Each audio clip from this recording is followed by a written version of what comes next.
प्रिय विद्यार्थियों,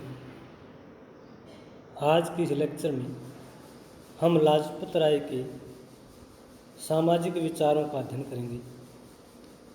लाजपत राय भारत में किस प्रकार की सामाजिक व्यवस्था, किस प्रकार की सामाजिक संरचना चाहते थे, समाज में क्या बदलाव चाहते थे, समाज को किस दिशा में वो ले जाना चाहते थे, भारत के भावी समाज के बारे में उनकी सामाजिक कल्पनाएं, सामाजिक धारणाएं, सामाजिक दृष्टिकोण क्या है, आइए हम डिस्कस करते हैं।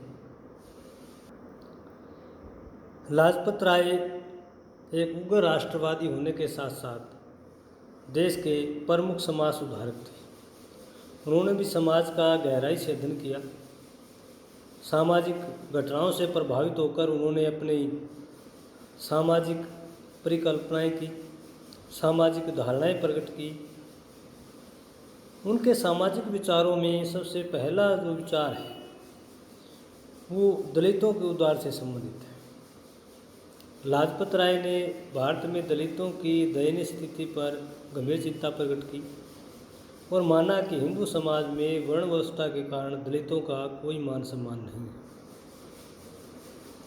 दलितों को घृणा एवं उपेक्षा की दृष्टि से देखा जाता है और यही कारण है कि दलितों ने अपने मान सम्मान के लिए हिंदू धर्म छोड़कर अन्य धर्मों को धारण करना शुरू कर दिया। दलितों की स्थिति में सुधार के लिए उन्होंने अछूतोद्धार सभा का गठन किया। उनकी समस्याओं के समाधान के लिए उनके साथ मेलजोल बढ़ाने का प्रयास किया। आर्य समाजी होने के कारण उन्होंने दलितों को देश की मुख्य धारा में शामिल होने का आह्वान किया। उन्होंने हिंदू समाज की उन्नति के लिए दलितों के घरों में खाना खाया और उनके सुख दुख में शामिल होने के लिए लोगों को प्रेरित किया।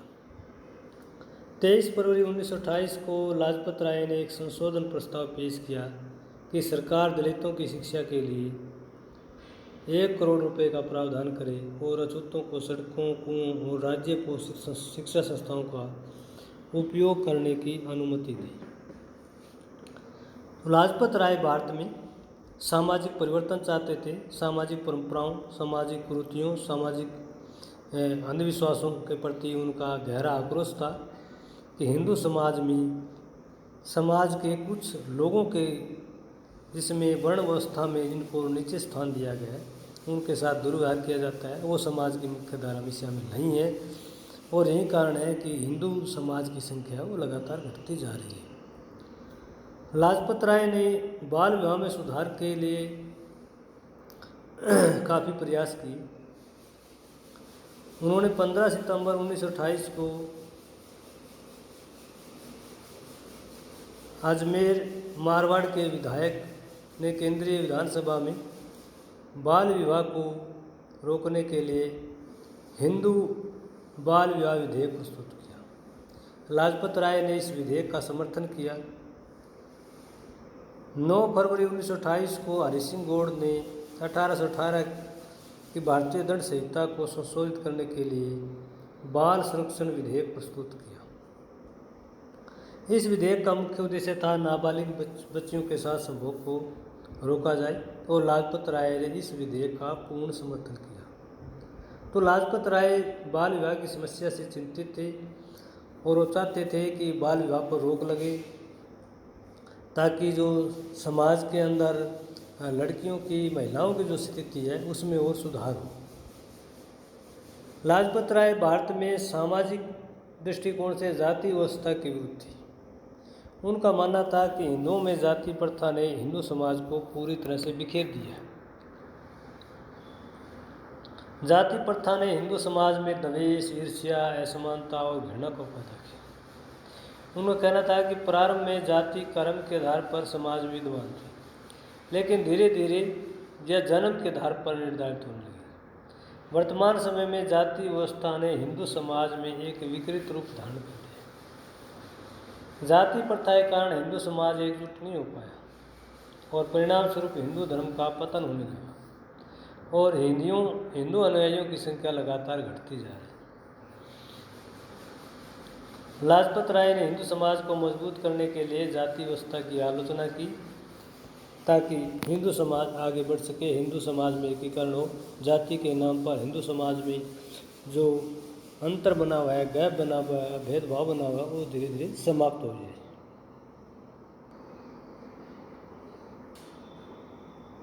लाजपत राय भारत में छुआछूत के भी पूरी तरह से विरुद्ध थे।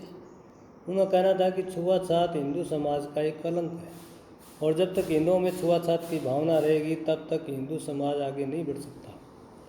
उनका कहना था कि देश की राष्ट्रीय एकता के लिए सवर्णों को अछूतों से सद्व्यवहार करना चाहिए। सवर्णों के अत्याचारों से दुखी होकर ही देश में अछूत हिंदू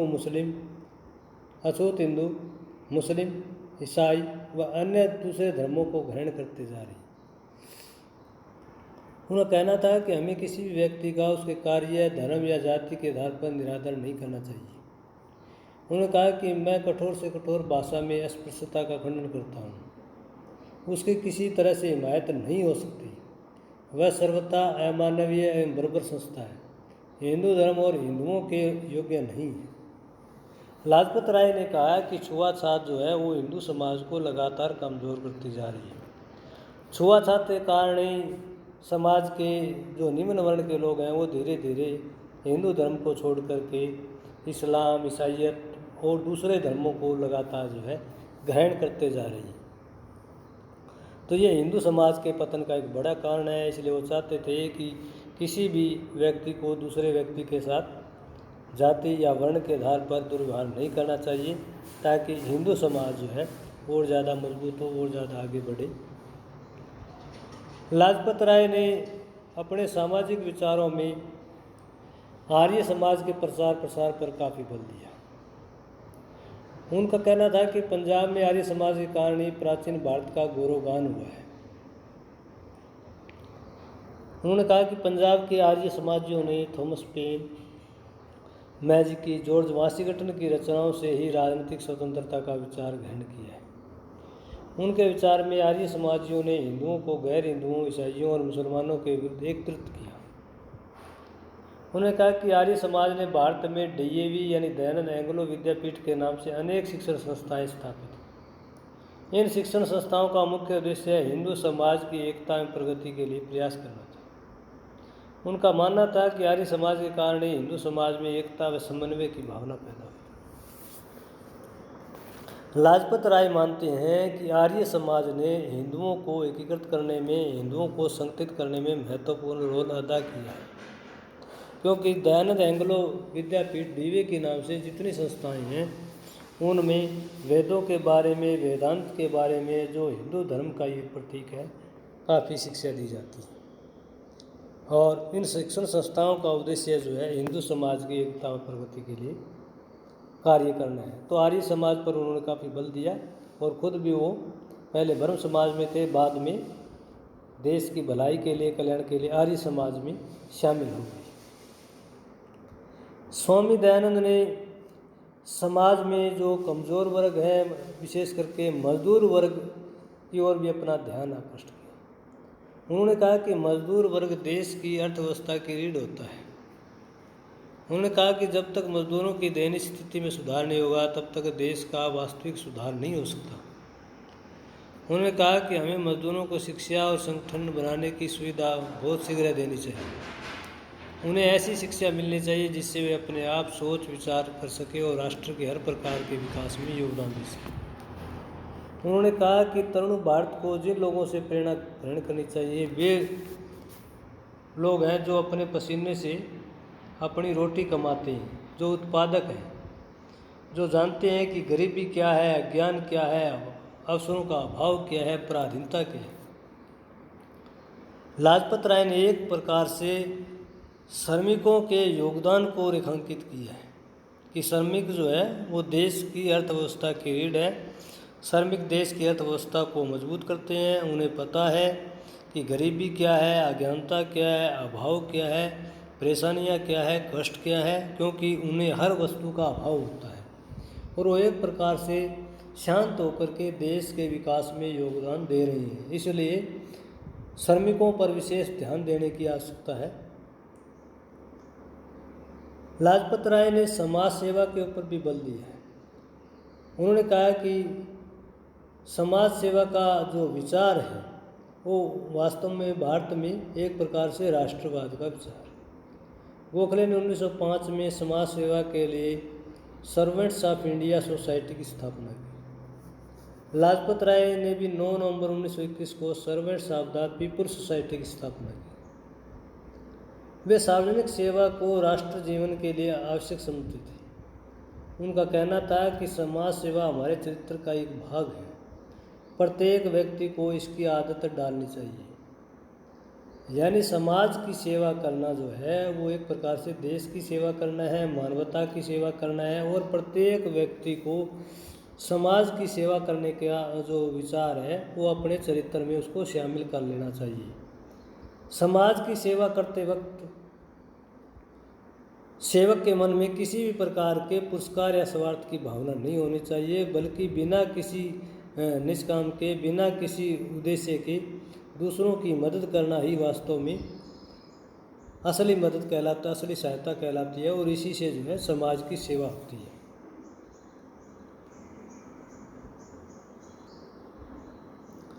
उन्होंने कहा चाहे कोई कितना भी फटे हाल गंदे क्यों न हो, खाना खिलाना, उनकी रक्षा करना, उन्हें प्यार करना, जाति रंग राष्ट्रीयता का विचार किए बिना ये सभी सेवा कार्य होने चाहिए।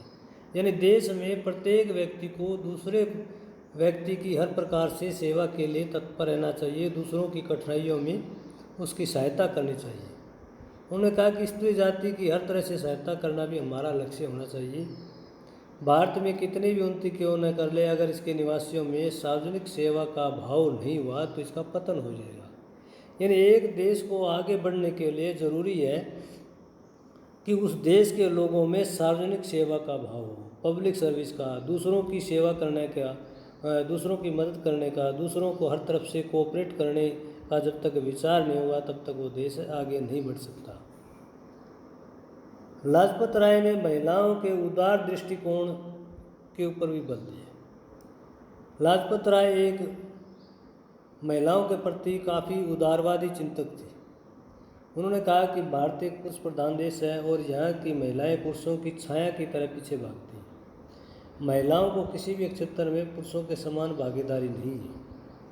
उन्होंने महिलाओं की मुक्ति के लिए जोरदार आवाज़ उठाई और कहा कि महिलाओं को घर की चार दीवारी से बाहर आकर पुरुषों के समान अपने अधिकारों की मांग करनी चाहिए। उन्होंने महिलाओं को शिक्षित करने पर विशेष बल दिया। उनका मानना था कि महिलाओं का शिक्षा में अति पिछड़ापन ही उनकी दयनीय एवं कमजोर स्थिति का प्रमुख कारण है। उन्होंने स्त्री शिक्षा को बढ़ावा देने के लिए पूरे देश में राष्ट्रीय महिला विद्यापीठों की स्थापना का सुझाव दिया। उनका मानना था कि महिलाएं इस बारे में जानकारी प्राप्त कर सकती हैं और हर क्षेत्र में अपने शोषण व अत्याचारों का वैधानिक तरीके से मुकाबला कर सकती हैं। उन्होंने माना कि जो राष्ट्र अपनी माताओं को कैद में रखता है वह स्वतंत्रता की दिशा में उन्नति नहीं कर सकता। यानी लाजपत राय ने देश की तरक्की के पीछे, समाज की तरक्की के पीछे महिलाओं के योगदान को रेखांकित किया है। उन्होंने कहा है कि जब तक महिलाएं विकसित नहीं होंगी, महिलाएं शिक्षित नहीं होंगी, महिलाएं आगे नहीं बढ़ेंगी, पुरुष महिलाओं को मान सम्मान बराबर का नहीं देंगे, तब तक देश आगे नहीं बढ़ सकता। महिलाओं को भी पुरुषों के समान स्वतंत्रता और उनका सम्मान होना चाहिए, और वहीं देश जो है आज आगे बढ़ रहे हैं जो महिलाओं के प्रति उदार दृष्टिकोण रखते हैं। लाजपत राय ने अपने सामाजिक चिंतन में सामाजिक उत्तरदायित्व की भावना पर भी बल दिया। उनका कहना है कि भारत में आम जनता जाति, भाषा, धर्म, नक्षत्र इत्यादि संकीर्णताओं से ऊपर उठकर सामाजिक दायित्वों की पूर्ति नहीं करते। उनका कहना है कि हमें अपनी व्यक्तिगत इच्छाओं के स्थान पर राष्ट्र के प्रत्येक समुदाय के हित में सामाजिक उत्तरदायित्व की भावना को प्रकट करना चाहिए। लाजपत राय चाहते थे कि सामाजिक उत्तरदायित्व की भावना शिक्षित लोगों द्वारा शुरू की जानी चाहिए। शिक्षित व्यक्ति ही अशिक्षित व्यक्ति की तुलना में सामाजिक उत्तरदायित्व को गहराई से समझ सकता है। शिक्षित व्यक्ति दूसरों को भी सामाजिक उत्तरदायित्व की भावना के लिए प्रेरित कर सकता है। उन्होंने माना कि भारत में राष्ट्रीय हितों की अपेक्षा व्यक्तिगत हित जो है वो प्राथमिक होते हैं। प्रत्येक व्यक्ति जो है पहले अपने धर्म, अपनी भाषा, अपनी जाति और अपने क्षेत्र के हित देखता है, उसके बाद वो राष्ट्र की ओर मुड़ता है। लाजपत राय ने कहा कि हमारे जो सामाजिक दायित्व हैं वो पहले होने चाहिए, व्यक्तिगत दायित्व बाद में होने चाहिए। हमें पहले समाज की ओर देखना चाहिए समग्र रूप में, क्योंकि समाज की तरक्की में, समाज के कल्याण में ही प्रत्येक व्यक्ति का कल्याण है। लाजपत राय का कहना कि हमें व्यक्तिगत जीवन के साथ साथ राष्ट्रीय जीवन जीने की आदत डालनी चाहिए। राष्ट्रीय जीवन से ही हमारा व्यक्तिगत जीवन सुरक्षित है। उन्होंने कहा कि भारतीय इतिहास से अनेक ऐसे राष्ट्रीय चरित्रों का चित्रण किया जिन्होंने राष्ट्रीय हितों की पूर्ति के लिए अपना सर्वस्व न्यौछावर कर दिया और इतिहास में वे राष्ट्रीय जीवन को सफल कर गए। यानी ऐसे महान लोग, ऐसे भारत के महान व्यक्ति जिन्होंने अपने व्यक्तिगत जीवन की परवाह नहीं की बल्कि सार्वजनिक जीवन, राष्ट्रीय जीवन जिया। वो हर समय राष्ट्र की भलाई के लिए, राष्ट्र के कल्याण के लिए, राष्ट्र को आज़ाद करवाने के लिए लड़ते रहे और अंत में अपना जीवन राष्ट्र को ही समर्पित कर दिया। ऐसे व्यक्तित्व की हमें आवश्यकता है। लाजपत राय इस तरह के विचार अपने सामाजिक चिंतन में प्रकट करते हैं। लाजपत राय को भारत की सभ्यता और संस्कृति पर भी गर्व है। उन्होंने कहा कि भारत की संस्कृति पूरी दुनिया में श्रेष्ठ है। उन्होंने माना कि वर्तमान युवा पीढ़ी पश्चिमी संस्कृति की चकाचौंध से अपनी संस्कृति भूल गई है। तरुण भारत नामक पत्रिका में उन्होंने युवाओं का आह्वान किया कि वे अपने विकास के साथ साथ अपने इतिहास व संस्कृति को युवाओं को नहीं भूलना चाहिए। उन्होंने कहा कि तरुण भारत, उठ बैठो, तुम किसी से कम नहीं। हमारे साधारण आदमी, जमीन जोतने वाले, अन्न पैदा करने वाले किसान, जिन्हें दिन में 2 बार पेट भर भोजन नहीं मिलता, वे हमारा असली धन है। ऐसा धन जो संसार में किसी देश के पास नहीं है। चाहे वो भूखे रहें, चाहे मर जाएं, लेकिन वे किसी अमीर के घर का भोजन नहीं चुकाएंगे। भूमंडल पर ऐसा चरित्र मिलना बहुत ही दुर्लभ है। लाजपत राय ने भारत के लोगों की संस्कृति, उनकी सभ्यता को गौरवान्वित करते हुए प्रकाशित किया है कि भारत में ऐसे लोग हैं जो रात दिन खेतों में काम करते हैं, मजदूरी करते हैं, मेहनत करते हैं, जिनको पेट भर भोजन भी नहीं मिलता। ऐसे लोग जो है दूसरे किसी देश में नहीं मिलेंगे। वो भूखे रह सकते हैं लेकिन किसी का भोजन नहीं चुराते। ऐसे ईमानदार व्यक्तियों का दूसरे देश में मिलना मुश्किल है। ऐसे जो व्यक्ति हैं वो भारत में ही मिल सकते हैं कि खुद भूखे रह करके भी किसी अमीर के घर का भोजन वो नहीं चुराते। इसलिए वो मानते हैं कि भारत की सभ्यता, भारत की संस्कृति दुनिया में सर्वश्रेष्ठ है, जहाँ ईमानदारी है, सत्यता है।